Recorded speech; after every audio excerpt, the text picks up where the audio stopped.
De volta com o seu estilo de vida, muito obrigada pela sua companhia na manhã desta quarta-feira, trazendo informações para você sobre saúde, qualidade de vida e bem-estar. No último bloco você acompanhou o quadro Aromaterapia, falando sobre o cravo da Índia. Agora nós vamos falar sobre o ABC da saúde, a nossa entrevista desta quarta-feira. Você sabe aquela dor nas costas que te aflige aí, você acaba falando, bom, é só uma dorzinha, não é necessária a atenção. Bom, você se engana quando não dá a atenção necessária para essas dores, seja ela na costa, na cabeça, enfim, qualquer parte do seu corpo. Muitas vezes você toma um medicamento e aí de forma paliativa acha que está tratando desse problema. A dor crônica é uma doença e ela deve ser tratada. Então, no ABC da Saúde de hoje, você vai conferir todas as informações sobre esse tema. Esse é o destaque do quadro ABC da Saúde de hoje.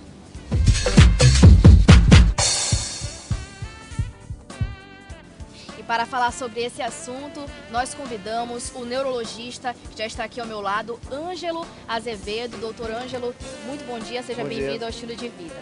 Doutor, para a gente começar, antes de entrar no assunto da dor crônica em si, eu gostaria que o senhor exemplificasse para as pessoas de casa o que seria então a dor, né? Uma coisa que todos nós acabamos sentindo aí no decorrer da nossa vida, mas de que forma o organismo percebe essa sensação? Bem, como nós tivemos agora no último final de semana a jornada de neurologia e dor, inclusive foi um tema muito bem debatido e explicamos que dor não é estímulo, entendeu? Você sofreu uma agulhada, aquilo não é dor, aquilo ali é que nós chamamos de sensação noceptiva, ou seja, uma sensação de estímulo para a pessoa que realmente você tem a sensação local. Dor, hoje, a definição dela é um pouco mais abrangente. Ela é determinada por vários fatores. Um deles é o biopsicossocial, a sensação de sofrimento associada e a prolongação de um determinado local ou não. Por exemplo, a dor pode ser localizada ou pode ser generalizada. São chamadas de dores disfuncionais. Correto. Agora, sobre o nosso assunto de hoje, nós vamos tratar da dor crônica. Há uma diferenciação nesse tipo de dor. Qual é a diferença, doutor? Basicamente, a dor crônica da dor aguda se diferencia-se pelo tempo. A dor aguda hoje, por exemplo, você sofre um trauma, uma fratura, uma lesão neurológica por algum tipo de vírus ou algum tipo de lesão corporal, aquela dor, a média, para ela se manter no seu corpo, é aceitável até 15 dias.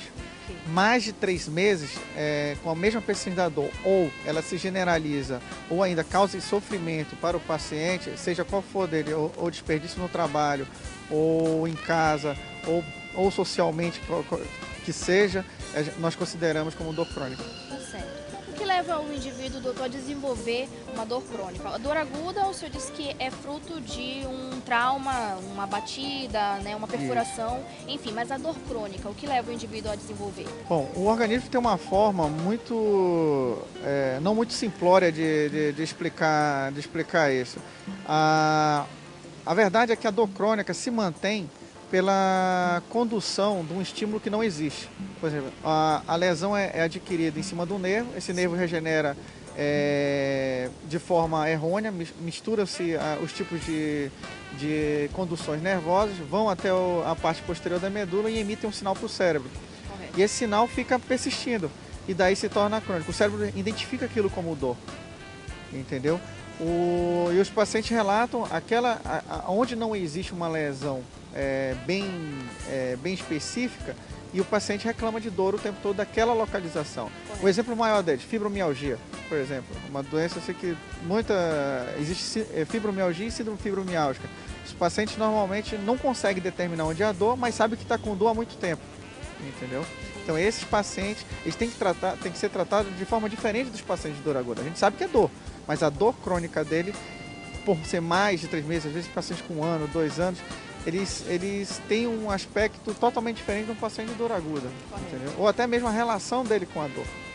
O senhor citou a fibromialgia, ela afeta que parte do corpo? Existe uma definição da fibromialgia que nós teríamos que ter 11 pontos palpáveis musculares de 18, pelo menos que fosse achado. Hoje essa definição caiu.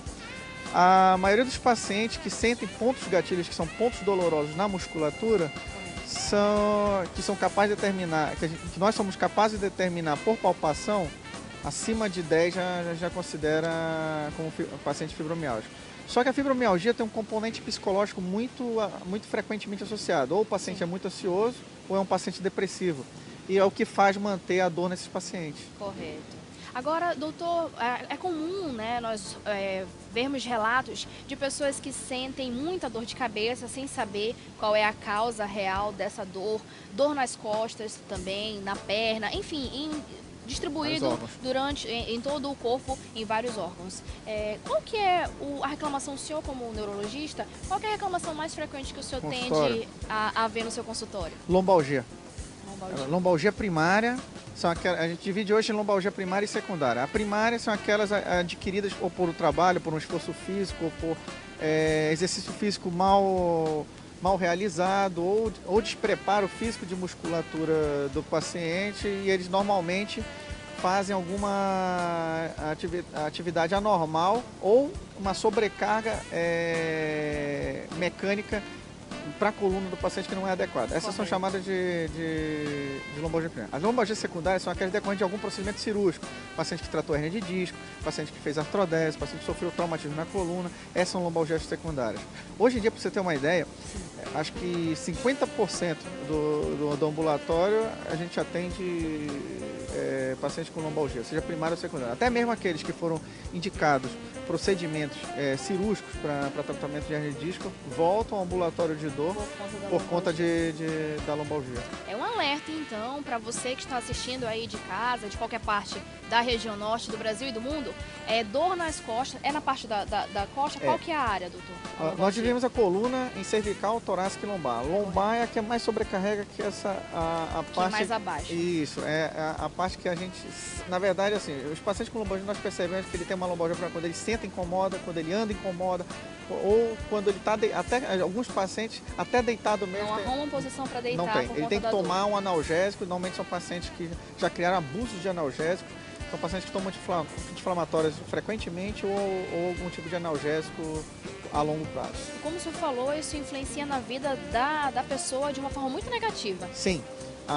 Hoje a dor ela tem que ser estudada como um aspecto biopsicossocial. Tanto é que nosso grupo, o grupo de dor do nosso hospital, temos psicólogo, psiquiatra, fisiatra, fisioterapeuta, para poder ver qual é o encaixe desse paciente. Muitos pacientes têm a dor como uma arma para não trabalhar, por exemplo, entendeu?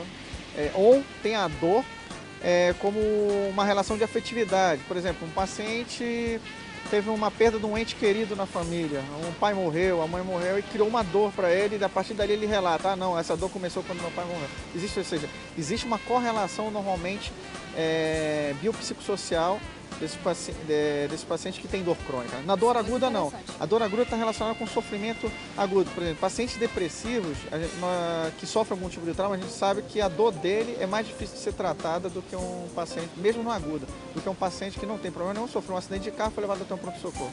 Esse paciente normalmente responde a qualquer terapêutica analgésica programada, entendeu? Os outros não, eles persistem com a dor e assim, nós temos medicamentos que têm ação no sistema nervoso central ou até mesmo periférico, dependendo da lesão, que respondam a esse tipo de tratamento. Tá certo. Realmente quando uma doença ela aflige mais do que o corpo, mas também a mente, é mais difícil realmente de lidar com a situação. Esse paciente, possivelmente, ele tem entre aspas, uma tendência a desenvolver uma dor crônica. São pacientes que têm que ser observados um pouco.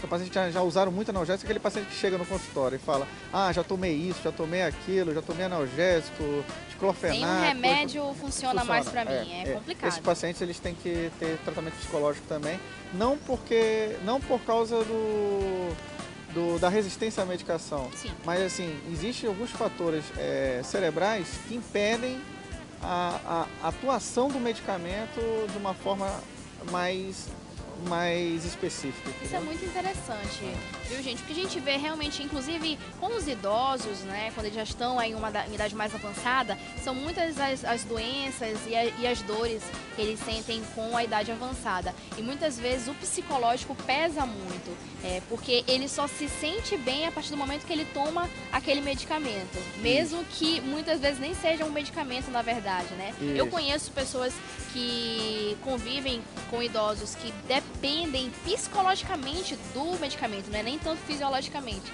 é realmente o psicológico que pesa muito. Agora, doutor, quem mais é afetado por essa dor crônica? Eu cito homens, mulheres, idosos, crianças também? Hoje, assim, nós sabemos, ainda não tem uma explicação corretamente, mas a maioria das mulheres tem mais lombalgia, a maioria das mulheres tem enxaqueca, a maioria das mulheres tendem a ter dor segmentares.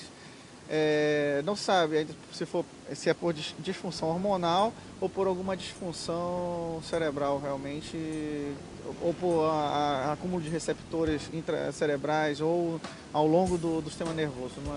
Ainda não tem uma... Sabe-se que as mulheres, mas então, são bem mais comum, vítimas. é bem mais comum você encontrar paciente de sexo feminino com dor crônica ou pacientes que têm alguma sobrecarga de trabalho, correlacionar, e é muito comum a gente correlacionar esses dois fatores. Tá certo, doutor. A gente vai dar uma pausa, então, no nosso bate-papo. Estamos falando sobre a dor crônica. É um assunto que realmente deve interessar a maioria da população, porque todos nós, em uma altura da vida, acabamos sentindo a dor. Mas o importante é diferenciar se essa dor é crônica ou aguda e também saber de que forma tratá-la. A forma de tratamento você confere no próximo bloco. Eu volto já.